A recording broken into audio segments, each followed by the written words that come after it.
우리가 우리 땅에서 독립운동을 하지 못하고 중국 외부까지 가서 그렇게 고생스럽게 나라를 찾으려고 했을까 하는 것을 우리가 좀 고민하면서, 이게 바로 독립군 기지를 개척하는 것인데, 서간도, 북간도, 연해주는 어느 나라 땅이겠어요? 러시아 땅입니다. 서간도, 북간도, 여기서부터 이까지가 동간도, 그게 우리 땅이었다는 얘기입니다. 이게 간도 협약으로 일본과 청과의 일본에 의해서 결국 줘버립니다. 안봉선 철도 부설권, 푸순지방 탄광 채굴권 일본이 갖고 가면서 넘어갔다는 얘기입니다. 이게 원래는 우리 땅이었다.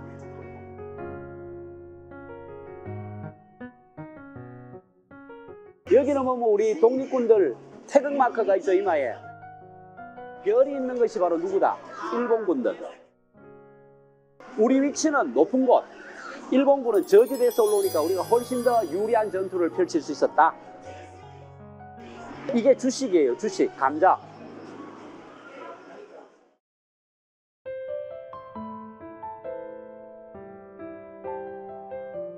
봉오동 전투, 청산리 전투 위치가 나와요.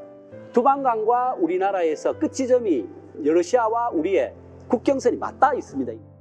그리고 봉오동에서 전투에서 승리하면서 문제가 발생돼서 결국은 훈춘 사건을 일으키고 일본에서 2만 명의 군대를 파견합니다. 독립군들을 토벌하겠다라고 해서 5천 명이 먼저 들어왔어요. 그런 걸 알고 청산리에 모입니다. 북로군정성군이 주력부대가 돼서 들어왔어요. 수적으로도 모자라죠. 그러니까 평지에서 싸웠을 때는 승산이 없다.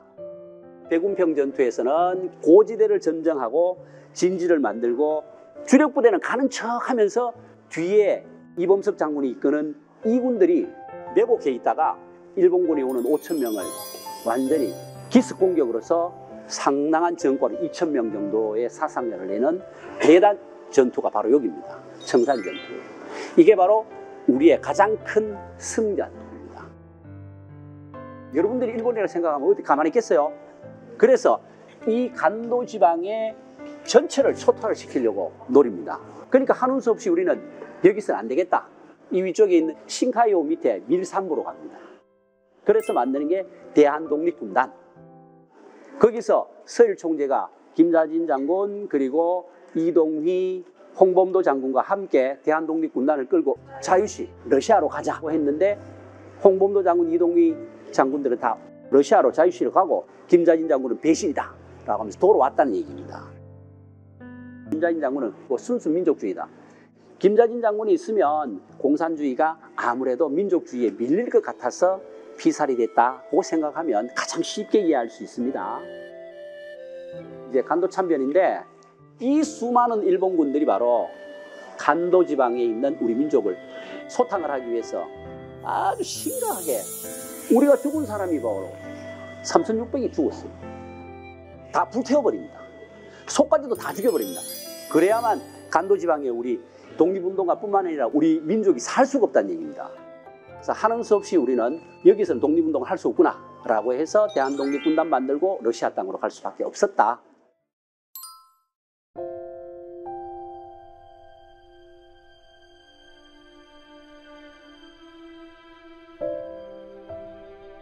자유시 참변으로는 러시아에 못 있죠. 넘어옵니다. 다시 일본군에 대항하기 위해서 군사 조직을 만든 것이 군정부예요. 이게 대한민국 임시정부도 있지만 군사적인 정부로 만들어진 것이 바로 참의부, 정의부, 신민부입니다. 이게 만주에 다 겹쳐 있습니다. 동선이. 그래서 이래서는 안 되겠다고 해서 합쳐지는 것이 국민부와 혁신의회가 있어요. 혁신의회는 민족주의 계통입니다. 국민부는 사회주의 계통이에요. 민족유일당, 우리 민족이 민족주의계와 사회주의계로 나뉘어서 하고 있다는 얘기입니다. 그래서 이게 아니다, 하나가 돼야 된다 라고 하는 것이 민족유일당 운동인데, 근데 결국은 실패합니다. 여기 보면 의열투쟁이라고 나오죠. 의열투쟁은 민족 독립운동을 하는데 내 한 몸을 던지는 거예요. 가장 대표적인 분이 누구라 그랬죠, 어제도? 안중근 의사예요. 이토 히로부미를 사살했다는 거 가장 대표적입니다.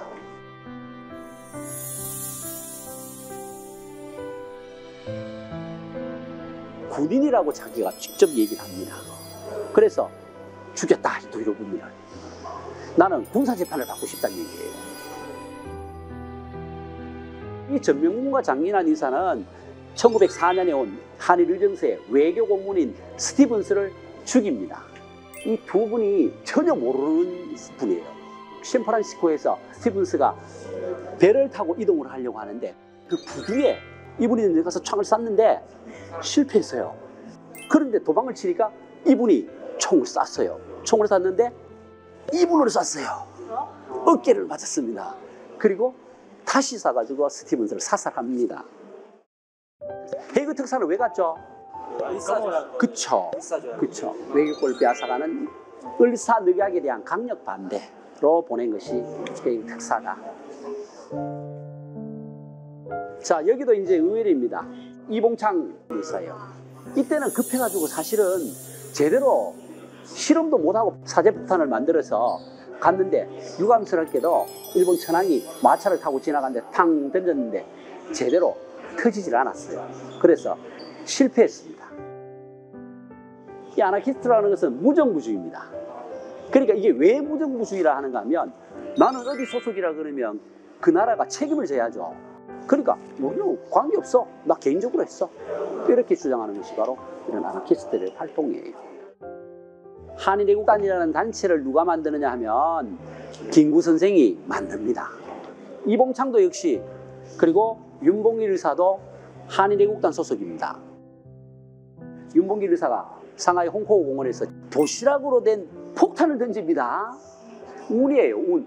아무것도 못 들고 가는데 그때는 사람을 많이 모으기 위해서 일본 천황 생일도 축하하면서 전승 기념식을 하는 거예요. 그러니까 많은 사람을 끌어기 모으기 위해서 뭘 하느냐? 도시락, 물, 요거 두 가지는 허용한다 그랬어요. 그래서 도시락용으로 된 폭탄을 만들었는데 실험을 못하고 갖고 갔어요. 시간이 없어서. 근데 집에 던졌는데 터졌어요. 그게 윤봉길 의사 홍콩공원 의거입니다.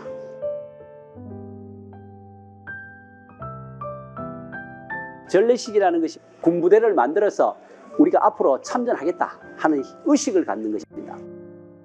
조선의용대의 대표적인 인물은 김원봉입니다. 이들은 성격이 뭐냐면 사실은 사회주의입니다. 조선의용군과 반대 성격에서 하는 것이 한국광복군입니다. 근데 결국은 이 조선의용군은 두 가지로 나뉩니다. 하나는 북쪽으로 가서 이제 남아있고, 하나는 한국광복군으로 편입이 됩니다. 그래서 김원봉이 한국광복군으로 부사령관으로 들어와요.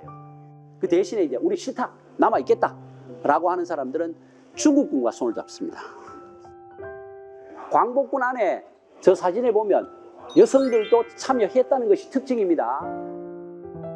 이 카빈 소총은 6.25 전쟁 때까지 씁니다. 우리 국군의 주력 총이 카빈이었습니다.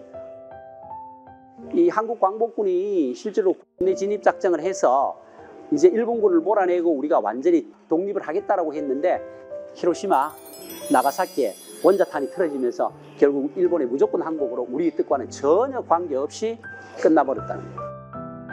김구 선생이 애통하다 라고 얘기합니다.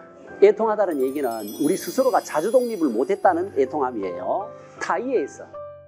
그래서 우리가 결국 북한과 남한, 두 개 나라로 나뉘어버렸잖아요. 이런 안타까움이 여기서부터 나옵니다.